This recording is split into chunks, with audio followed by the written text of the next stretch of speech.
Hello दोस्तों, नमस्कार। स्वागत है आप सभी का एग्जाम धुन में। दोस्तों, इस वीडियो में हम डिस्कस करने वाले हैं प्राइमरी सुपरटेट से रिलेटेड भारत के भूगोल के अंतर्गत ज्वालामुखी, सौरमंडल और बंदरगाह के अति महत्वपूर्ण फैक्ट्स को।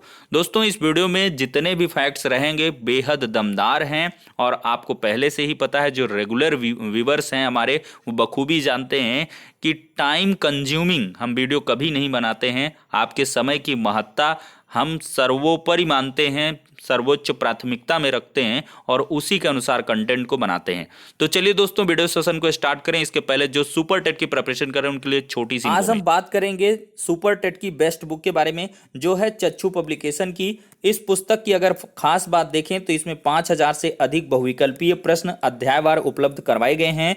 संपूर्ण अध्यायवार थियरी, साथ ही साथ 4 महीने की समसामयिकी, 2019 और 18 के हल प्रश्न पत्रों के साथ लवरेज इस पुस्तक में आपको ढेर सारा एजुकेशनल कंटेंट मिलने वाला है और जो भी प्रश्न है काफी महत्वपूर्ण इसमें पिरोए गए हैं।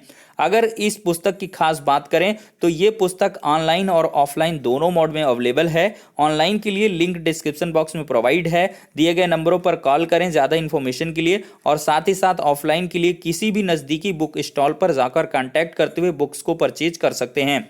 अगर देखा जाए तो इतना ही नहीं, चच्चू पब्लिकेशन की तरफ से 15 प्रैक्टिस सेट के साथ सुपर टेट 2022 की बेस्ट बुक अवेलेबल है, जिसमें 2 सॉल्व्ड पेपर्स भी आपको उपलब्ध करवाए गए हैं। तो देर किस बात की, चच्चू पब्लिकेशन की बेस्ट बुक के साथ अपनी प्रिपरेशन को बूस्ट करें। तो दोस्तों, यहाँ पर हम सबसे पहले डिस्कस करने वाले हैं ज्वालामुखी को।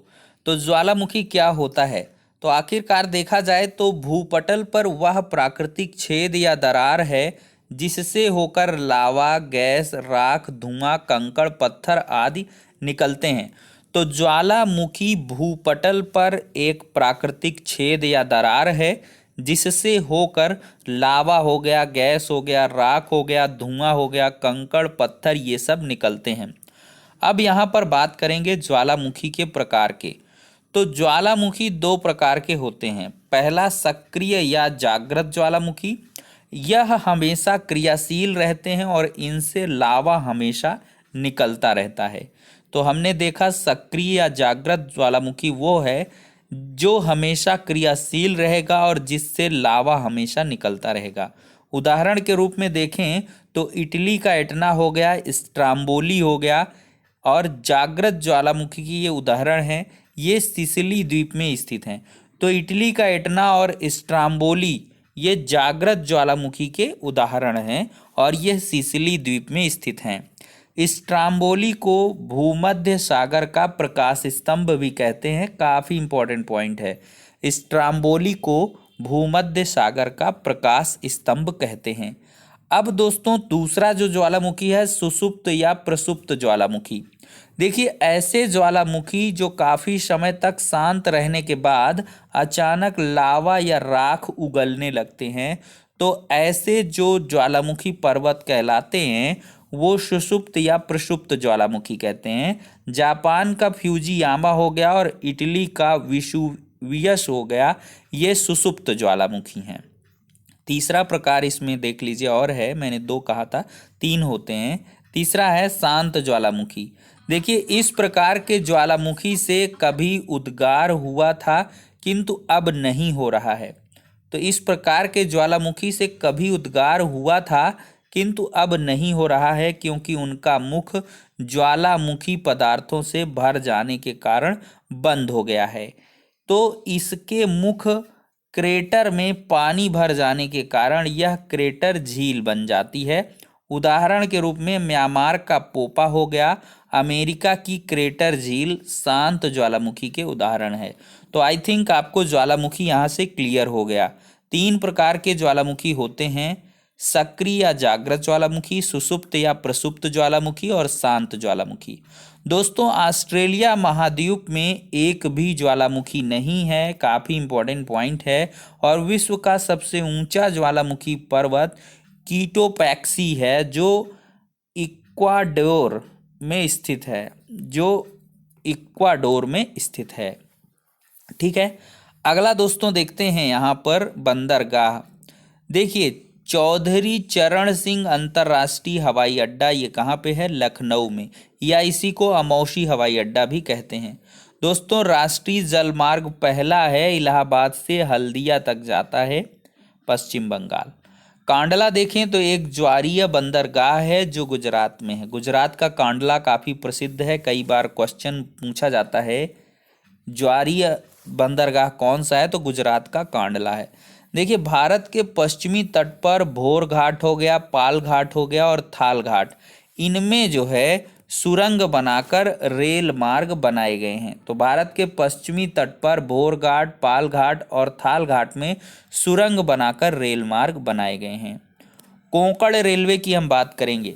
कोंकण रेलवे क्या है? यह भारत की नवीनतम रेल मार्ग परियोजना है। यह महाराष्ट्र के रोहा नामक स्थान से गोवा होते हुए कर्नाटक के मंगलौर तक जाता है। तो कोंकण रेलवे की बात करें तो यह भारत की नवीनतम रेल मार्ग परियोजना है और यह महाराष्ट्र के कहाँ से? रोहा नामक स्थान से गोवा से गुजरते हुए कर्नाटक के मंगलौर तक जाता है। ठीक है, कोंकण रेलवे का हम एक प्लेटफॉर्म बना देते हैं। रोहा महाराष्ट्र से शुरू होगा, गोवा से गुजरता हुआ मंगलौर कर्नाटक तक ये जाएगा। काफ़ी इंपॉर्टेंट है, रट लीजिए। भारत में 5 राष्ट्रीय जलमार्ग हैं। कितने राष्ट्रीय जलमार्ग? 5 हैं। राष्ट्रीय जलमार्ग पहला देखें को गंगा नदी पर इलाहाबाद व हल्दिया के बीच है। हल्दिया बंदरगाह की बात करें तो ये कोलकाता पश्चिम बंगाल में है। कांडला की बात करें तो यह मुक्त व्यापार क्षेत्र वाला बंदरगाह है। तो गुजरात का जो कांडला है यह मुक्त व्यापार क्षेत्र वाला बंदरगाह है। दोस्तों, दाहेज जो कि गुजरात में है, देश का प्रथम रसायन बंदरगाह है। इसे रसायन बंदरगाह भी कहते हैं। तो देश का प्रथम रसायन बंदरगाह है दाहेज, गुजरात का दाहेज। देश का सर्वश्रेष्ठ प्राकृतिक बंदरगाह विशाखापत्तनम का बंदरगाह है। यह भारत का सबसे गहरा बंदरगाह भी है। तो भारत का सबसे गहरा बंदरगाह कौन है? तो विशाखापत्तनम का बंदरगाह, जो कि एक प्राकृतिक बंदरगाह भी है। दोस्तों, चेन्नई एक कृत्रिम बंदरगाह है और यह भारत का सबसे प्राचीन बंदरगाह है। तो भारत का सबसे गहरा बंदरगाह विशाखापत्तनम बंदरगाह है।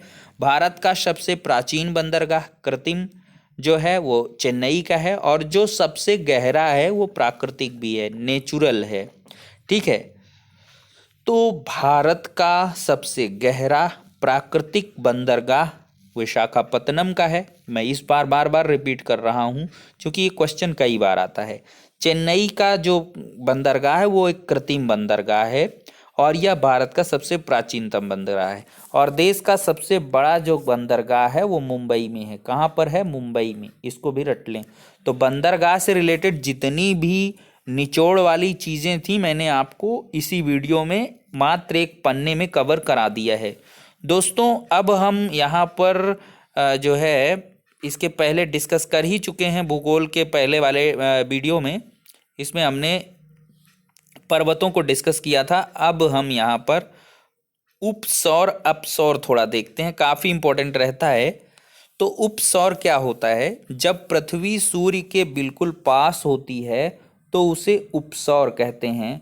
उपसौर 3 जनवरी को होता है। कब होता है? 3 जनवरी को। तो दोस्तों, यहाँ पर अपसौर देखते हैं कि जब पृथ्वी सूर्य से अधिकतम दूरी पर होती है तो उसे अपसौर कहते हैं। अपसौर आपका 4 जुलाई को होगा और उपसौर 3 जनवरी को होगा। ये एकदम से कंठस्थ कर लें।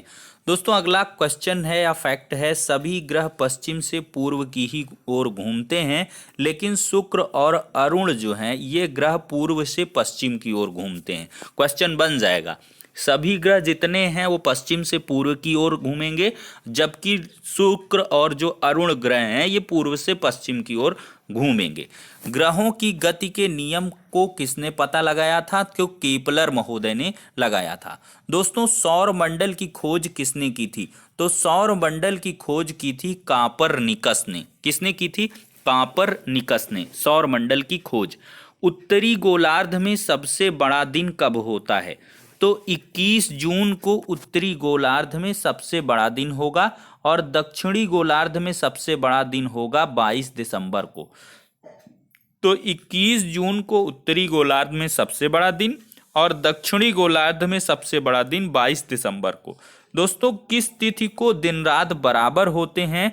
तो 21 मार्च व 23 सितंबर को दिन रात बराबर होते हैं। अगला फैक्ट है, पृथ्वी अपने अक्ष पर किस दिशा में घूमती है?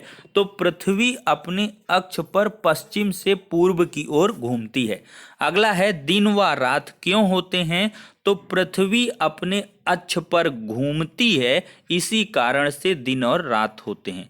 दोस्तों, पृथ्वी किस कक्षा में सूर्य की परिक्रमा करती है? तो दीर्घ वृत्ताकार कक्षा में पृथ्वी सूर्य की परिक्रमा करती है। दिन रात छोटा बड़ा क्यों होता है? पृथ्वी की परिक्रमण गति या वार्षिक गति के कारण। ये भी काफी मस्त फैक्ट रहने वाला है। दोस्तों, पृथ्वी पर ऋतु परिवर्तन क्यों होता है? पृथ्वी का अपने अक्ष पर झुके होने के कारण और परिक्रमण गति के कारण ऋतु परिवर्तन होता है। तो दोस्तों, इस वीडियो में हम इतना ही डिस्कस करेंगे। नेक्स्ट जो कंटेंट है अगले वीडियो में डिस्कस करेंगे। तो प्लीज ज़्यादा से ज़्यादा लाइक्स करें और शेयर करें, अपने दोस्तों को साझा करें, जिससे कि हम और हमारा परिवार लगातार बढ़ता रहे, हमारा भी इंटरेस्ट क्रिएट होता रहे और आपका भी जो पठन पाठन का कार्य है वो सुचारू रूप से चलता रहे। तो फिलहाल के लिए दोस्तों इस वीडियो में इतना।